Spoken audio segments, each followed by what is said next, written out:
Sabarimala സ്വർണ്ണക്കൊള്ളയിൽ parliament കവാടത്തിന് മുന്നിൽ പ്രതിഷേധിച്ച് UDF എംപിമാർ കോടതി മേൽനോട്ടത്തിൽ കേന്ദ്ര ഏജൻസി അന്വേഷിക്കണമെന്ന് ആവശ്യപ്പെട്ടായിരുന്നു പ്രതിഷേധം.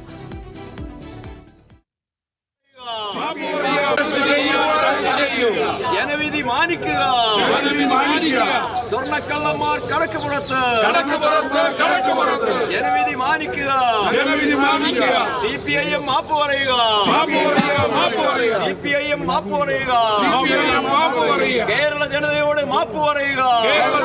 ആന്റോ ആന്റണി എംപിയുടെ നേതൃത്വത്തിലാണ് പ്രതിഷേധം സംഘടിപ്പിച്ചത്. മറ്റ് എംപിമാരും UDFന്റെ എംപിമാരും അതിനകത്ത് പങ്കെടുത്തു. വിവരങ്ങളുമായി ശരത്ലാൽ ഡൽഹിയിൽ നിന്ന് ചേർന്നു. ശരത്ലാൽ, രണ്ട് തരത്തിലുള്ള പ്രാധാന്യമുണ്ട്. ഒന്ന്, പാർലമെന്റിലേക്ക് കൂടെ അല്ലെങ്കിൽ ദേശീയ തലത്തിലേക്ക് കൂടെ ഈ സ്വർണ്ണക്കൊള്ള വിഷയം വരുന്നു എന്നത്. രണ്ടാമത്തേത്, തദ്ദേശ തെരഞ്ഞെടുപ്പിൽ വലിയ നേട്ടമുണ്ടാക്കിയ UDF ഈ വിഷയം പ്രധാനപ്പെട്ടതാണെന്ന് കണ്ട് അതിനെ കൂടുതൽ വലുതായിട്ട് നിയമസഭാ തെരഞ്ഞെടുപ്പ് വരെ കൊണ്ടുപോകാൻ ഉദ്ദേശിക്കുന്നു.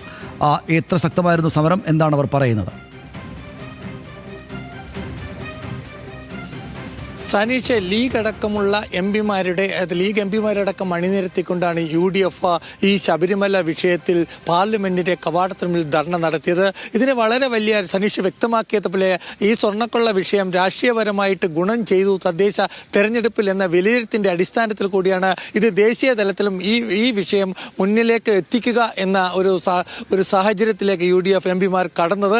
നേരത്തെ സനീഷിന് അറിയാം, ലോക്സഭയിൽ ഈ കാര്യം IB ഈഡനും KC വേണുഗോപാലും കഴിഞ്ഞ ദിവസം ശൂന്യവേളയിൽ ഉന്നയിച്ചു. അതിനു പുറമെയാണ് ഇപ്പോൾ ദേശീയ തലത്തിൽ ദേശീയ ശ്രദ്ധ ആകർഷിക്കാൻ വേണ്ടി ഇത്തരമൊരു ധർണയും പ്രതിഷേധവുമായിട്ട് UDF എംപിമാർ പാർലമെന്റ് കവാടത്തിന് മുമ്പിലെത്തിയത്.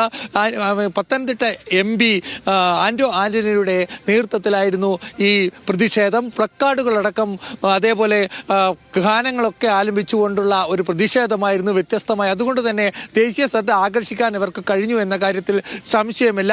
മറ്റൊരു പ്രധാനപ്പെട്ട വിഷയം, ഇത് കേരളത്തെ കൂടുതൽ നാണം കെടുത്താനുള്ള UDFന്റെ എംപിമാരുടെ നടപടി എന്നാണ് CPI MP സന്തോഷ് കുമാർ ഇതിനോട് പ്രതികരിച്ചത്.